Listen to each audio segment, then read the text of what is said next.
positioning of the sun, everybody. The name is Blue Fang, and welcome back to the Hunger Games Simulator. Last time we did this, we did Randomize, an episode where I just pulled random players from random episodes and made them all fight each other. There was literally nothing to it. This time around, no one suggested this one, but I was rewatching Futurama, and I really wanted to do it.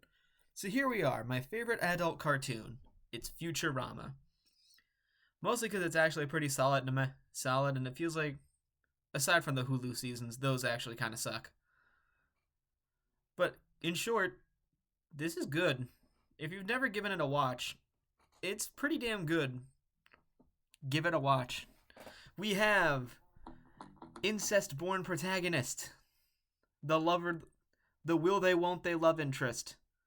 John DiMaggio's an asshole. Incompetent doctor. Idiotic genius. More sensible genius. Brazilian accountant. How the hell is she married to the accountant? Slutty assistant. Gets married to the slutty assistant and actually stays pretty loyal. They don't do a whole lot of drama with that. I'm Captain Zap Brannigan. Mom. That's literally her name. The mother of all robots. Robot Santa Claus is eternally evil and will beat you up if you aren't a baby. The Robot Devil. Hi, I'm a human newscaster. I'm an alien newscaster. I'm that dumbass who gained emotional maturity. I'm his brother. I work for Mom. I also work for Mom. I am literal Richard Nixon. I am Omicronian warlord. Hi, I'm the dumbass's father. And I am the dumbass's mother. In case you're wondering why I said he's incest-born, he is his own grandfather. Yes, they explore time travel in the show. It's very weird. Sorry I spoiled it for you, but you have essentially got the cast introduced to you. And who am I rooting for? Well, Zoidberg is my favorite character, so I'm going to root for him. And you know what? Let's be basic. Let's go with the main protagonist, Fry. Fry and Zoidberg. Let's proceed. The tribute sit on the podiums, the horn sounds. Kiff, Zoidberg, Nixon all run away. Yancey Sr. grabs a shuffle. Amy, Cubert, Sherry, and Fry run away.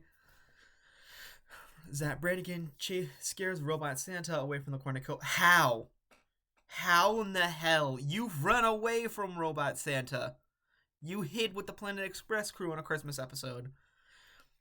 Whatever. Bender and Beelzebot run away. Lars gets a sickle. Lur crutches a first aid kit and runs away. Morbo runs. Hermes grabs a backpack. Yancey Jr. accidentally steps on a landmine. Okay, so he's the first one gone. La Barbara and Leela run away. Walt falls into a frozen lake and drowns. Professor Farnsworth snatches a bottle of alcohol and a rag. Igner and Linda run away as Mom snatches a bottle of alcohol and a rag. It's going to be so weird to say Mom, but whatever. We'll work with it. Zap Brannigan tries to spearfish with a trident. Igner ambushes Lur and kills him. Honestly, impressive feat. That is an impressive feat. Bender sees smoke rising in the distance but decides not to investigate. Sherry and Hermes split up hunt for other tributes. Hubert, Amy, Linda, Mom, and Beelzebot hunt for other tributes. Dr. Zoidberg and Morbo split to search for resources. Farnsworth tries to spearfish the trident. Yancey Sr. begs for Lars to kill him. He refuses keeping Yancey Sr. alive. That makes a lot of sense, actually. Fry repeatedly stabs Robot Santa to death with size. Fry just pulled off the fucking impossible. Oh my god, Fry. For those of you who don't know Futurama, Robot Santa kills people if you aren't the absolute kindest person around because his naughty nice is way too overbalanced. So Christmas has went from a happy holiday to brace yourself for the apocalypse. Fry just pulled off the impossible. Damn, that's how you know it's randomized. Kiff tries to spearfish with a trident. Leela receives clean water from an unknown sponsor. La Barbara shoots a poisonous blood dart into Nixon's neck, slowly killing him. How? His head is in a jar.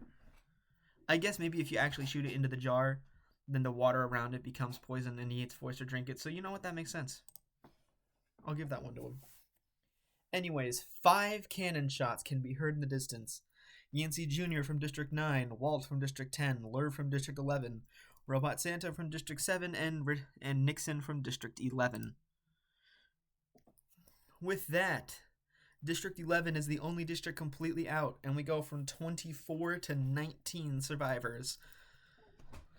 And Fry has the most impressive kill on this list.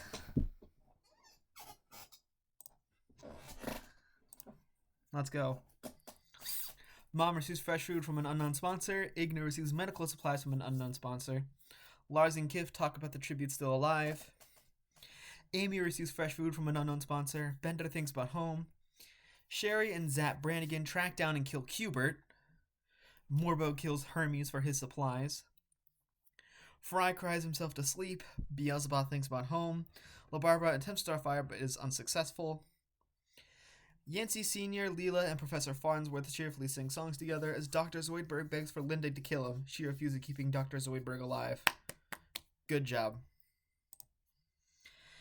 Bender defeats Yancey Sr. in a fight but spares his life. Amy sprains her ankle running away from Linda.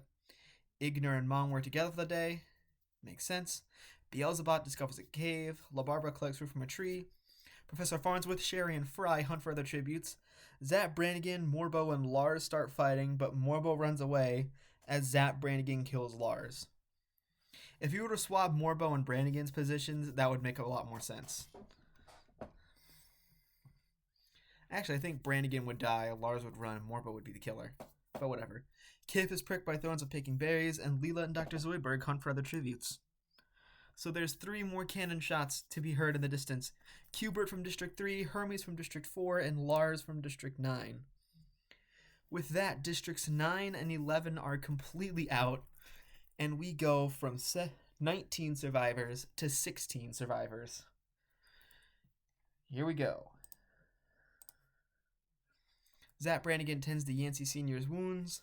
Linda attempts Starfire but is unsuccessful. Kif sets up camp for the night.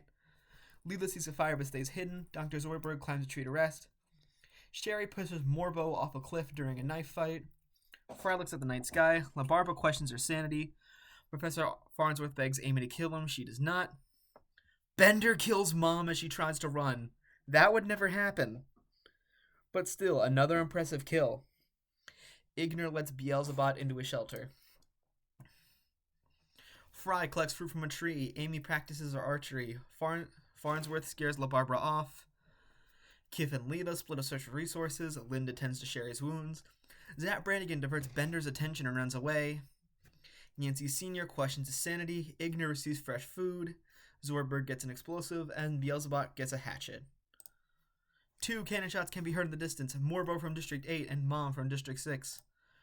So now, still only Districts 9 and 11 that are completely taken down, and I just realized what happened. But we go from 16 survivors to 14 survivors. And so let's keep it going. Night 3. Beelzebub thinks about winning. Amy, Kif, Zap Brannigan, and La Barbara and Leela sleep in shifts. Igner gets an explosive. Sherry gets fresh food. Farnsworth just sleeps. Fry gets clean water. Yancey Sr. and Zoidberg run into each other, decide truce. Linda begs for Bender to kill her. He refuses, keeping Linda alive. Bender thinks about home. Beelzebub makes a wooden spear. Amy attacks Dr. Zoidberg, but he manages to escape. Kif travels to higher ground. Leela receives clean water from an unknown sponsor. Fry kills Yancey Sr. with a hatchet. I don't think that would ever happen, considering Fry's whole thing is that he's from the year 2000, but he gets frozen and then sent 1,000 years in the future. And one of his main arcs throughout the entire show was just, did the people from his time miss him? Professor Farnsworth and Zap Brannigan weren't together for the day. Sherry begs for La Barba to kill her. She refuses, keeping Sherry alive. Igner receives an explosive, and Linda constructs a shack. Only 1 cannon shot can be heard in the distance, and it's Yancey Sr. from District 12. Still, only Districts 9 and 11 are completely out, but we go from 14 survivors to 13 survivors. So let's keep it going. Sherry gets fresh food. Leela tends to her wounds. Amy tries to sing herself to sleep. La Barbara accidentally detonates a landmine while trying to arm it, which makes us halfway through the cast. Kif fends Bender, Zoidberg, and Beelzebub away from his fire. Kind of impressive. Linda, Zap Brannigan, and Fry cheerfully sing songs together as Igner and Farnsworth hold hands. Igner runs away from Linda. Beelzebub picks flowers. Professor Farnsworth practices his archery. Sherry sets an explosive off, killing Bender and Zap Brannigan. Amy begs for Dr. Zoidberg to kill her. He refuses, keeping Amy alive. Fry falls into a frozen lake and drowns. Kif sees a hatchet from an unknown sponsor, and Leela sees smoke rising in the distance but decides not to investigate. 4 cannon shots can be heard in the distance. La Barbara from District 4, Bender from District 2, Zap Brannigan from District 6, and Fry from District 1. So with that, Districts 4, 6, 9, and 11 are completely out. And we go from 13 survivors to 9? 1, 2, 3, 4, 5, 6, 7, 8. 1, 2, 3, 4, 5, 6, 7, 8. Yeah, 9 survivors. All right, here we go. Linda tends to Beelzebub's wounds. Kif and Farnsworth run into each other and decide truth for the night. Sherry, Amy, Igner, Zoidberg, and Leela are sleeping in ships. The cornucopia is replenished with food supplies, weapons, and memoirs from Tribute's families. Leela kills Amy for her supplies. Farnsworth and Zoidberg get into a fight over raw meat, but Zoidberg gives up and runs away. Sherry falls into a pit and dies. Beelzebub decides not to go to the feast. Kif spears Igner in the abdomen, and Linda decides not to go to the feast. Linda and Leela split up search resources. Beelzebub scares Farnsworth off. Zoidberg constructs a shack, and Kif picks flowers. 1, 2, 3, 4, 5, 6. Oh, we're at the top quarter already. 3 cannon shots can be heard in the distance. Amy from District 5, Sherry from District 12, and Igner from District 10. So now, Districts 4, 6, 9, 10, 11, and 12 are completely out, and we go from the top 9 to top 6 survivors. How fitting, Zoidberg. Wow, really? It's an interesting result. Farnsworth and Kif fight Dr. Zoidberg and Linda. Farnsworth and Kif survive. Damn it! I was kind of hoping to win, and Zoidberg got really close. Beelzebub climbs a tree to rest. Leela receives a hatchet from an unknown sponsor. Leela begs Beelzebub to kill her. He refuses, keeping Leela alive. That would never happen. Farnsworth attacks Kif, but he manages to escape. A swarm of jackers invade the arena. Leela survives. Beelzebub slowly dies from the jacker toxins, and Kif knocks Professor Farnsworth unconscious and leaves him there as bait. So 4 cannon shots can be heard in the distance. Dr. Zoidberg from District 2, Linda from District 8, Beelzebub from District 7, and Farnsworth from District 3.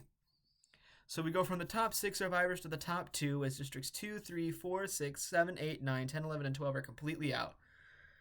It's between the... By the way, this is supposed to be the funny man, straight man branch of competent girl, incompetent boy. So it's between the lieutenant, the underpaid and underpaid, and what else is it? Underrepresented? Overhated? Kif Crocker versus the very competent, very much so captain of the ship. I'm going to kick your ass if you don't listen to me, Leela. Go, Leela, go. Kif silently snaps Leela's neck. Damn it. Kif wins. You know what? In all fairness, at least a main recurring character won this time. So many times we often just end up with a rando from a show winning. At least this time, it's a side character who appears very often to the point where they almost become a part of the main cast. But let's take a review of the standings. In 24th, Yancey Fry Jr. In 23rd, Walt. In 22nd, Lur. In 21st, Robot Santa Claus. In 20th, Richard Nixon. In 19th, Hubert J. Farnsworth. In 18th, Hermes Conrad. In 17th, Lars Fillmore. In 16th, with a single kill, Morbo. In 15th, Carol Miller, also known as Mom. In 14th, Yancey Fry Sr. In 13th with a kill, La Barbara Conrad. In 12th with a kill, Bender Bending Rodriguez. In 11th with 2 kills, Captain Zap Brannigan. In 10th, with 2 kills to his name, one of those being Robot Santa Claus, Philip J. Fry. In 9th, Amy Wong Crocker. In 8th, with 4 kills to her name, is Sherry Fry. In 7th, with the kill is Igner. In 6th is John A. Zoidberg, also known as Dr. Zoidberg. Good on you, buddy. At least you got to the top row. In 5th is Linda Van Schoonhoven. In 4th, our farthest going pacifist. This surprises me. Our farthest going pacifist is the Robot Devil. Beelzebot himself. Okay, sure. In 3rd, with 2 kills to his name, is Hubert J. Farnsworth. How did someone so old and decrepit manage to last as long as he did? In 2nd, with a single kill, the ever-competent Turunga Leela. And the winner is Kif Crocker. He had enough of being Zap's bitch and used every skill he learned to just kick ass and take names. But there you have it. That's the standings. Around average length. District placements in 12th, 11. In 11th, 9. In 10th, 4. In 9th, 6. In 8th, 12. In 7th, 10. In 6th, 2. In 5th, 8. In 4th, 7. In 3rd, 3. In 2nd, 1. And in 1st, 5. Anyways, there we go for the Futurama Hunger Games Simulator. No one suggested this one because I wanted to do it. And I believe I'm going to have to take a second guess at this. I'll be right back. Next time on the Hunger Games Simulator, we are doing Parks and Recs characters. So stay tuned for that. But until that time happens, the name is Blue Fang, and I bid you all a good west positioning of the sun, everybody. Take care, and I'll see you all next time. Goodbye.